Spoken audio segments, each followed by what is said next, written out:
And then, yeah, we'll just go ahead and continue on as we're talking about what I call the 256 addictions that you didn't realize yet. I think that's what I'm going to call this title.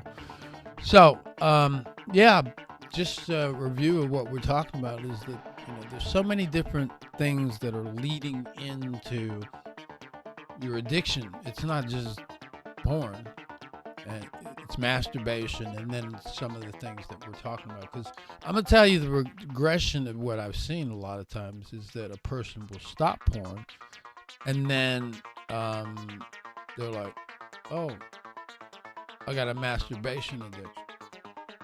And then, like, the untrained guy, like, eventually will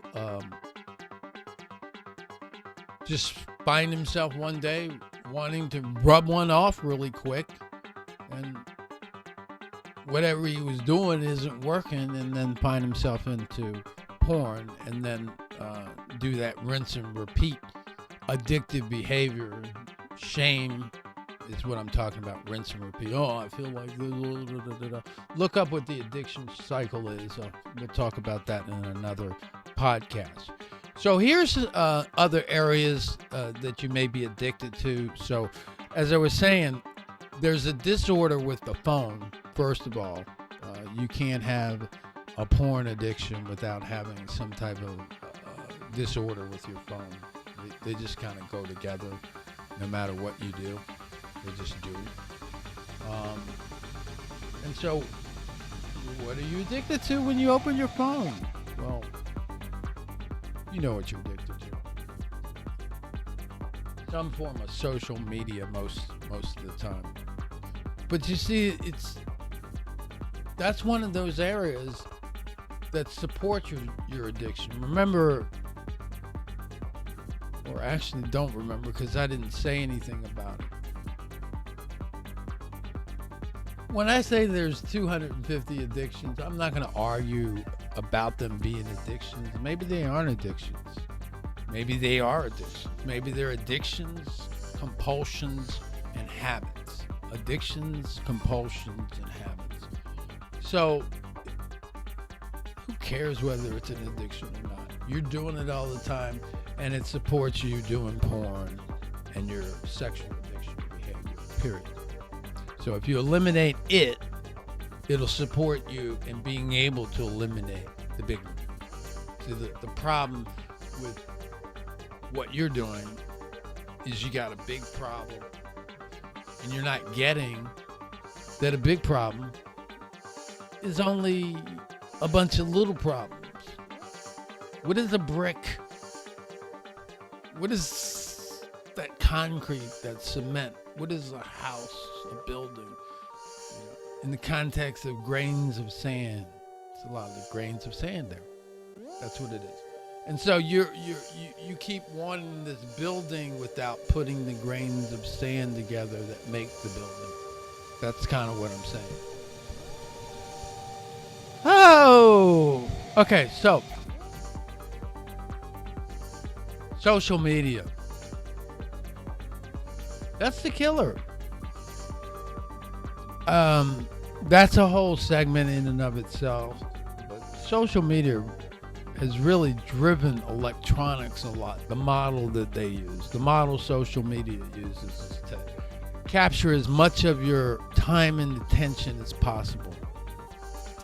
That's what they want to do. Get as much of it as possible. And that's from a coaching perspective, from a psychology perspective, from just a life perspective. Your time and your attention are probably your most important resources, but yet they want to gather as many of them and as much of them as possible. So that's pretty dangerous from where I come from. But what is it about social media that I'm saying I don't like? Or not that I don't like, but I don't like for you. One is its many triggers, and look at it this way. I would rather be triggered 4 times in a day than 4,000 times in a day. I'd rather, be triggered. Like if I was struggling with porn right now, which I'm not, I would rather be triggered 5 times today than 4,000. Because for most people, their life is set up so that they're going to be triggered 4,000 times. That's what I'm trying to say. Take out the self-drowning that we're doing, the self-sabotaging that we're doing by not paying attention. So you're watching social media, and then somebody has an objective, they have an intention, and then they lead you to something else that serves that first person's intention, and then that second place is a little bit more dangerous, but they have an intention, not totally dangerous, but that leads you to a place that's almost dangerous, that leads you to danger. And it's just a continuous cycle. So again, your job is to stop all of this stuff before it even happens. So social media is a place because you go there, you look at all these pretty girls, it's stimulating, it's this, it's that. It's whatever it is for you. And you're triggering yourself unnecessarily. And down the road, it's showing up in your so-called relapse. So stop it. You got to learn how to look at something, and if it's triggering, turn it off. You got to know what's triggering in the first place. Anything that's sexual, that's unnecessarily, you got to trigger it. Turn it off. Sorry, it sounds a little prudish, but it's not. It's for your health. Snapchat, dangerous area. Instagram, TikTok, fans only. Those are places that you don't have any business going into. Because they're anything that's sexually triggering. You already know that. Stop it. Don't do it. Don't come up with these creative loopholes and reasons why you need to go to these places. Because these places are one step away from what it is that you're trying to avoid.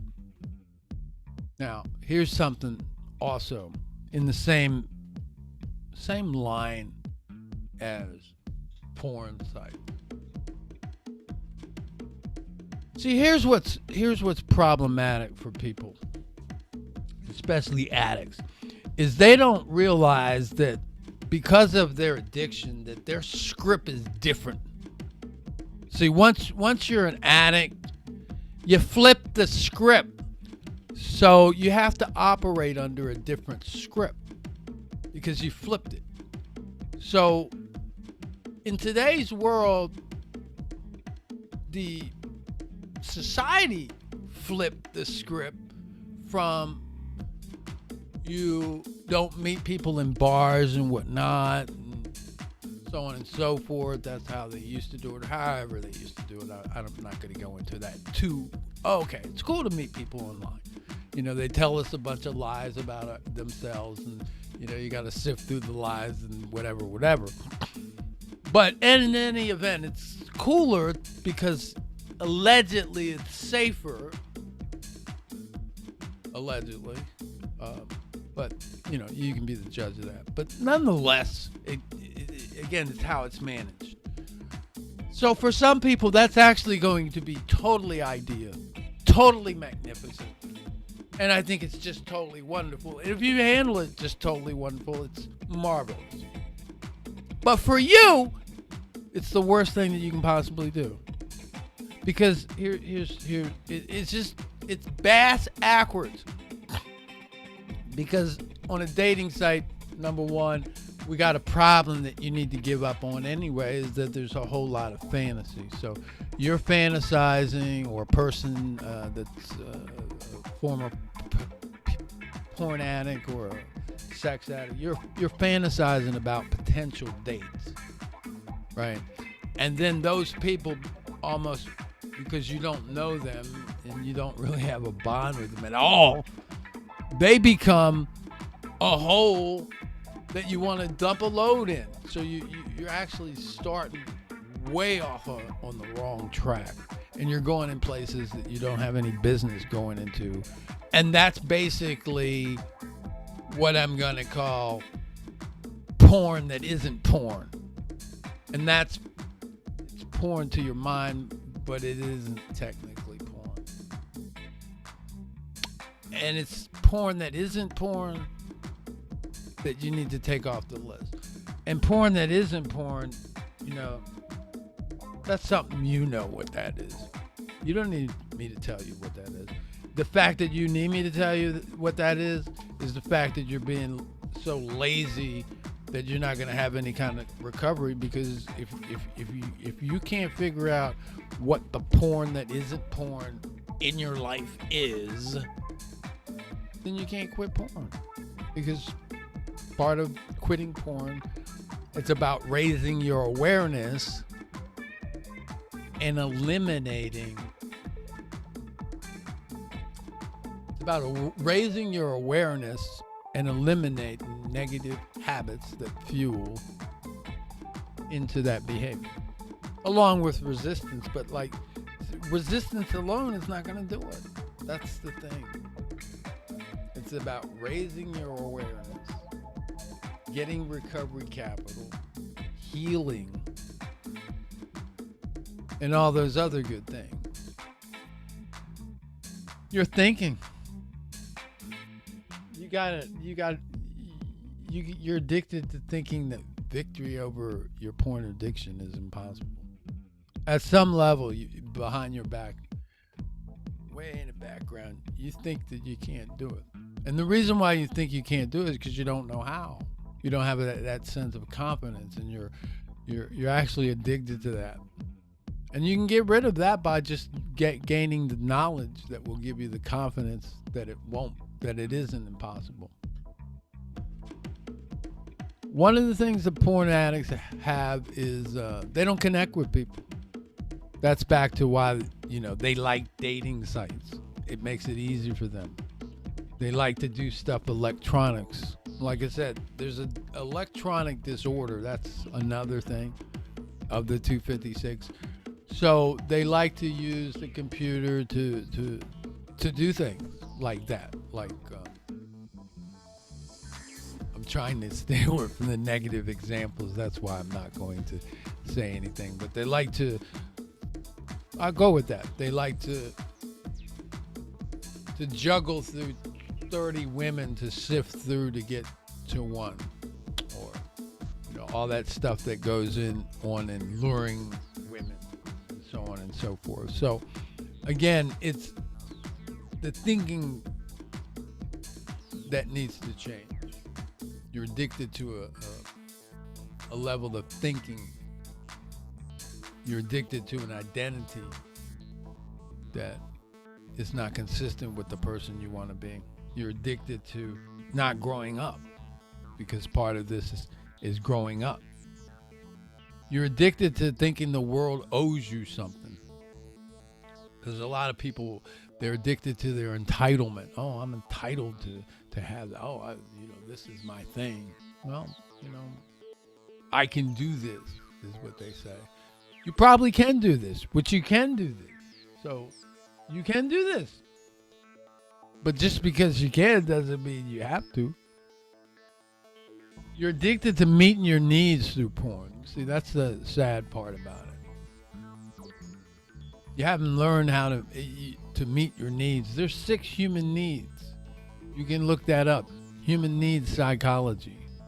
First human needs in human needs psychology is certainty. Second need is uncertainty. Third need is significance, and the fourth need is variety.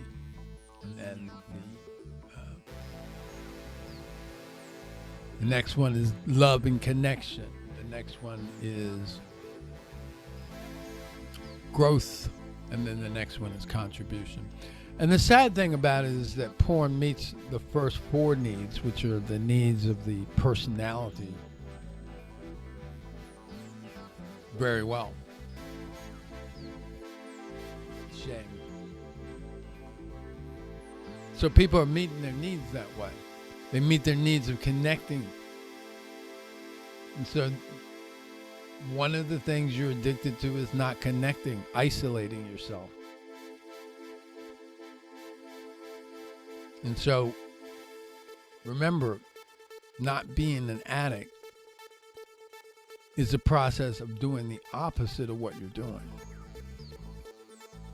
Straight up finding out everything that you're doing that's part of your addiction and doing the opposite.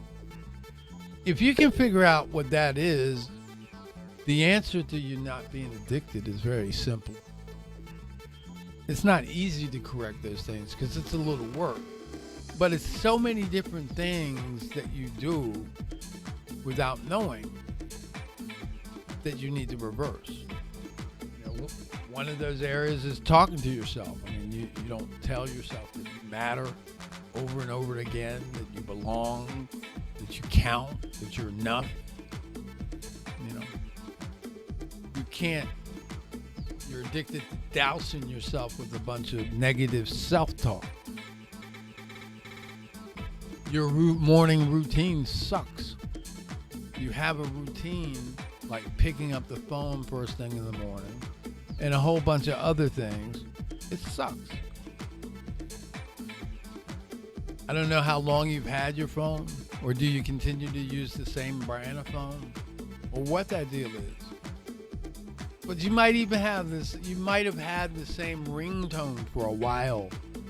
One of the first things I do with clients is ask them, to change the ringtone, because let's say that you had this phone for 2 years. Those ringtones, like, they get ingrained in you get wired to respond. And, an example is, have you ever been like in a crowded place and somebody had a ringtone the same as yours, and then all of a sudden you reacted? So you do react. Why? Don't tell me that you don't react. Sorry, I had to prove it to you there. You're addicted to lust. You're addicted to hiding from the truth. You're addicted to lack of discipline. Some people are addicted to laziness. One of the things that they find common is that addicted people don't exercise. So maybe just flipping the switch in that area will help you. You're addicted to having multiple tabs open in your computer.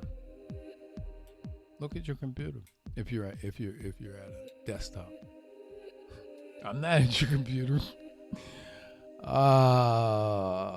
You're addicted to recovery strategies that suck. You're addicted to making excuses. You're addicted to conning yourself. The scientific word that we like to use is cognitive distortion. You're addicted to using porn to relax. On a deeper level, you're addicted to causing self-pain. You're addicted to suffering states, as Tony Robbins would say. All of those negative states actually are suffering states. And when you're in them, you suffer. That's why I call them suffering states. And so, one of your suffering states is not forgiving. Not forgiving. Not forgiving others, but most importantly, not forgiving yourself.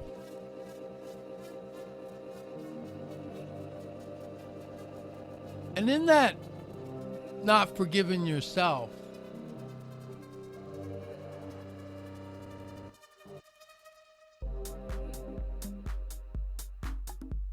you got to learn to be kind. Again, because you make mistakes. Just looking at my notes, the next one was people are addicted to the easy fix. People, if you've been struggling with porn anymore, like I explained earlier, where you have that day of reckoning. After you have that day of reckoning, porn should be out of your life.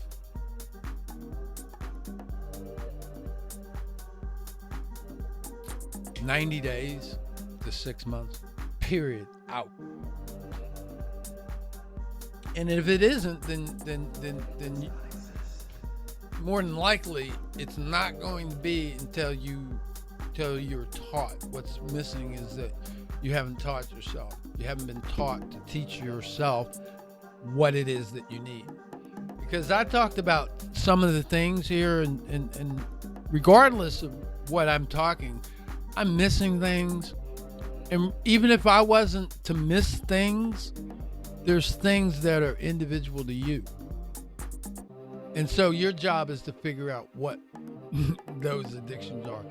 One of them, because you're addicted to hiding out.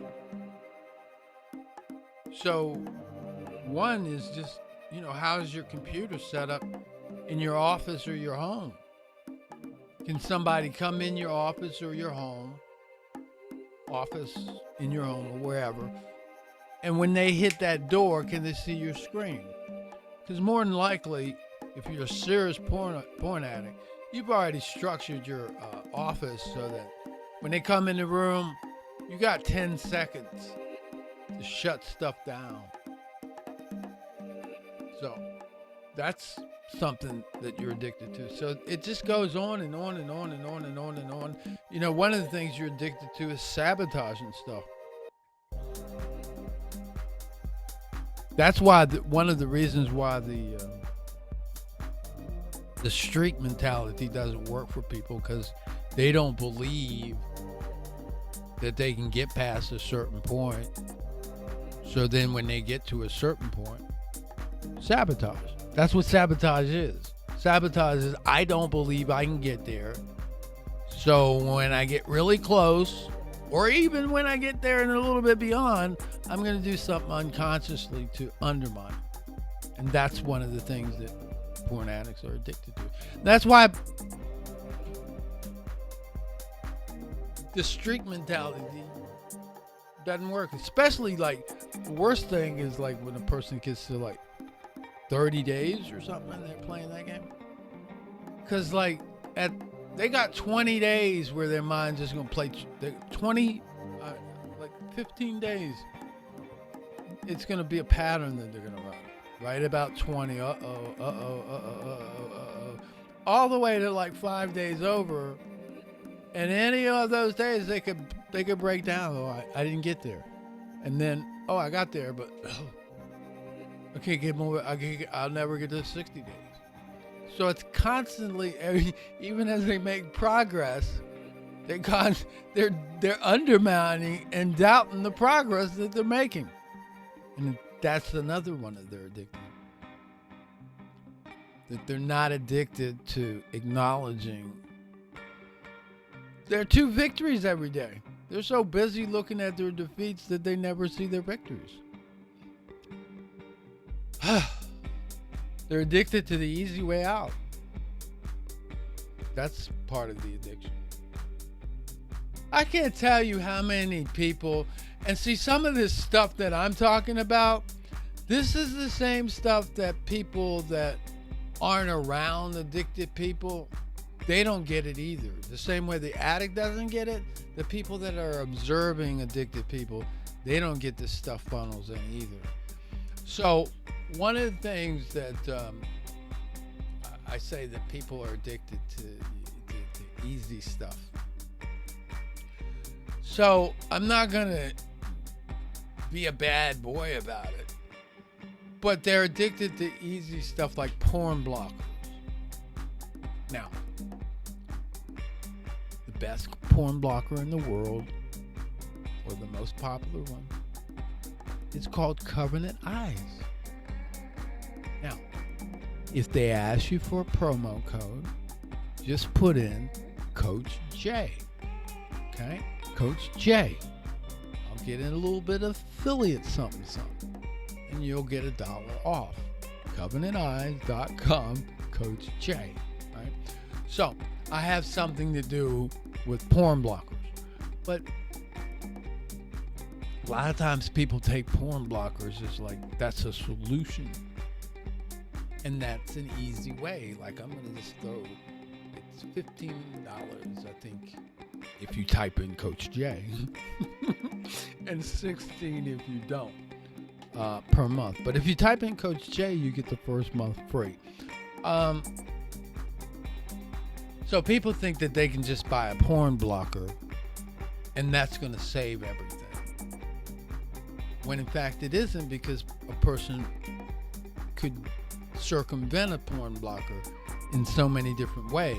And I'm not going to take this podcast to help them in any of those ways by suggesting any of them at all. But there are ways that a person could get around that. And so just to get a throw $16 a month at a porn blocker and that be your strategy. See, that's the easy mentality. And to expect that to solve a lifelong problem since childhood, that's goofy. That's what I'm trying to tell you. The idea of trying to solve a lifelong problem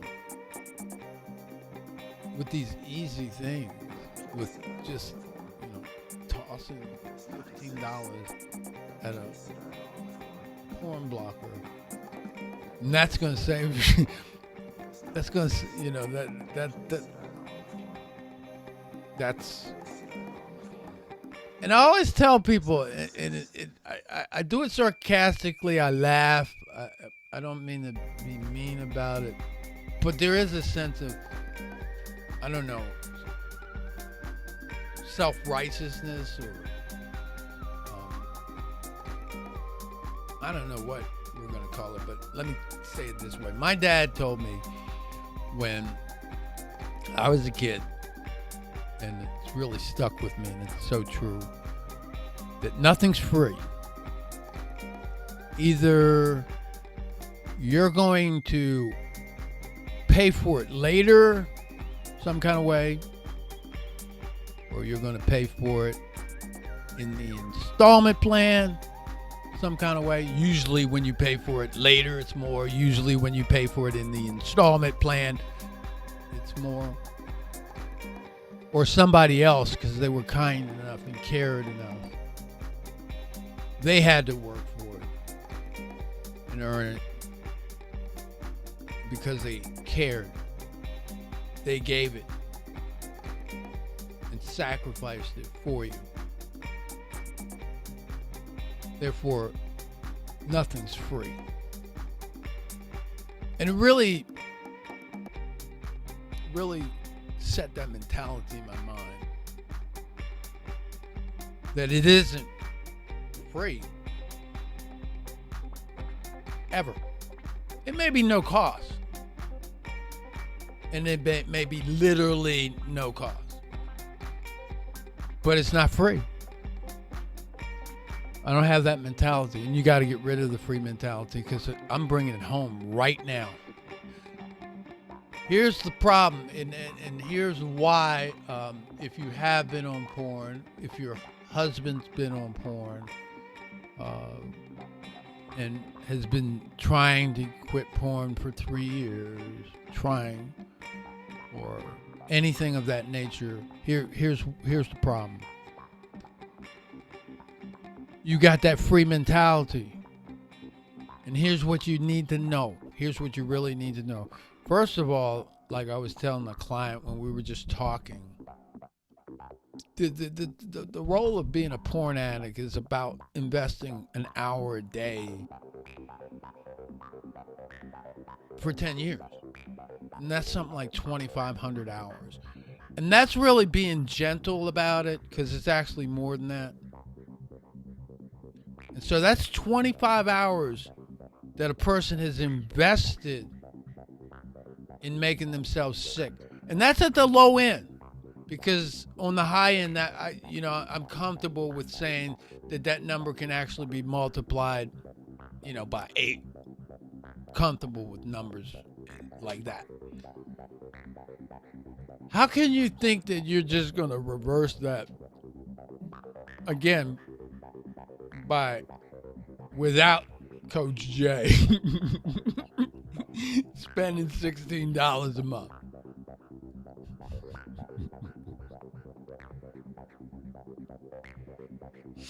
I guarantee you, if you put Coach J in and spend $15 a month, it ain't gonna make any difference there, bud.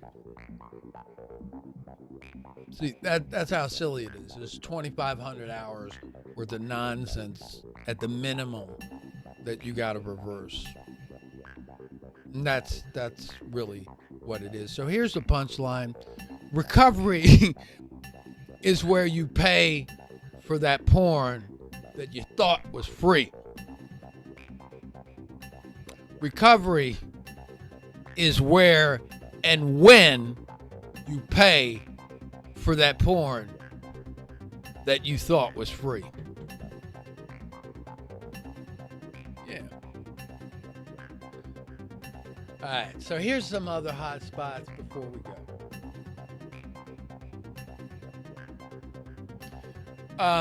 Gaming.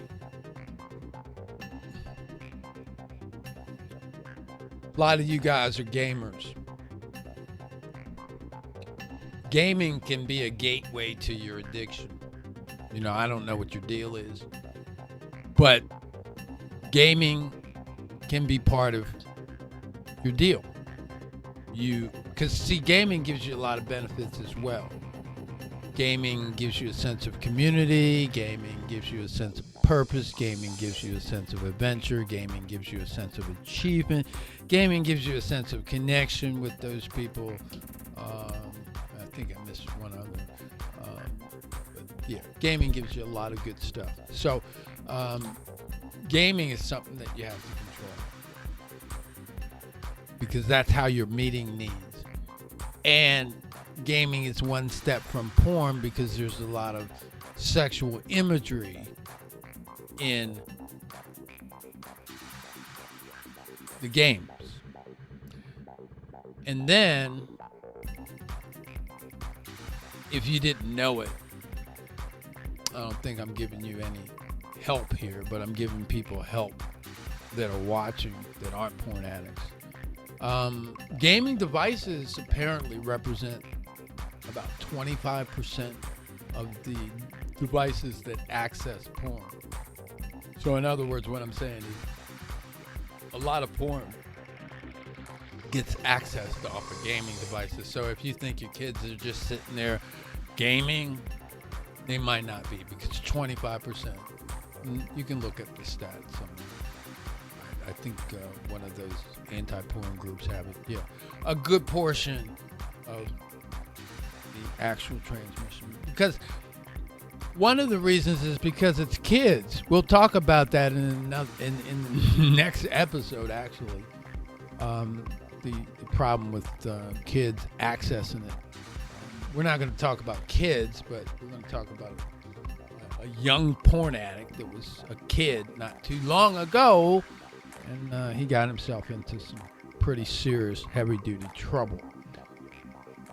So, you're actually addicted to lying to your spouses, or lying to your girlfriend, lying to your wife, because of your porn. And hurting them. That becomes something that you're addicted to. That becomes something that becomes compulsive, because it's the gateway to you getting those 5 neurochemicals that I talked about. See, this is the problem. All this crap that I just talked about, all of it is just your body's way of tricking your body and mind and spirit, tricking you into looking at porn, because that's the best way to get you started, getting you stimulated so that you masturbate, ejaculate, and you can release all of those neurochemicals in a cocktail. That's what all of this stuff is about. So when you stop that, the stuff, you stop helping the brain. And when the brain stops, oh, it's harder. Let me figure out another trick to do something else. Let me figure out, maybe he'll like skydiving. Maybe he'll be a porn recovery coach. Maybe he'll do podcasts. Maybe he'll wear blue shirts and have wood backgrounds. I don't know. Something different. So that's pretty much all I got for now. But I really invite you to look deeper and ask yourself, what are the compulsions? What are the micro addictions, if you will, that I have in my life? And how can I eliminate them? What are the little things that I do that support this massive habit? Because at the end of the day, it's like I said, if you can't keep the phone out of your hand for 1 hour, first thing of the day, I mean, why do you think that you can not do a behavior that you've been doing in some cases for 10 to 40 years? Why do you think that you can all of a sudden not do porn and masturbation that you've been doing 40 years? Why do you think you can't do that? But yet you can use the phone all you want and then quit doing porn. Again, if you can't keep the phone out of your hand for an hour, then you probably can't not do porn. I mean, that's really easy. So, like, one of the ways you can tell your inner self, your old self, is by not touching the phone for an hour. See, a lot of your shifting and being a different person is doing these things that I'm talking about, because as you reverse yourself, you're in so many different ways telling your inner self, oh, excuse me, I'm a different person. Hello, excuse me, I'm a different person. Hello, excuse me, I'm a different person. So when that happens, and it happens, the count happens a lot, real fast. I mean, if you didn't know it, we actually process 60,000 thoughts in a day. So they happen rapidly. So when you're telling yourself that you're a different person, a lot of times in a day, you're going to become a different person. The same way that you became who you are. So I'm telling you to tell yourself a different story, a different line, something consistent with the new person that you want to become. That's all I got for now. I will talk to you soon. You can look down at the bottom of the webpage and you can see some information about how you can contact me and other shows that you can hear. We've got a couple good shows coming up. I'm going to have a couple exciting guests as we continue the journey to learn how to become better individuals, better people, better men, and porn-free individuals. Because that's what we deserve. We deserve a level of freedom that we haven't been given ourselves. And the way that that's going to happen, and the only way that that's going to happen, is it's going to happen as a journey. It's going to happen in a process. It's going to happen as us really taking a broad look at some of the micro behaviors in our life, some of the micro compulsions in our life, and actually, quite frankly, some of the bigger behaviors that lead us into the behaviors that we don't like.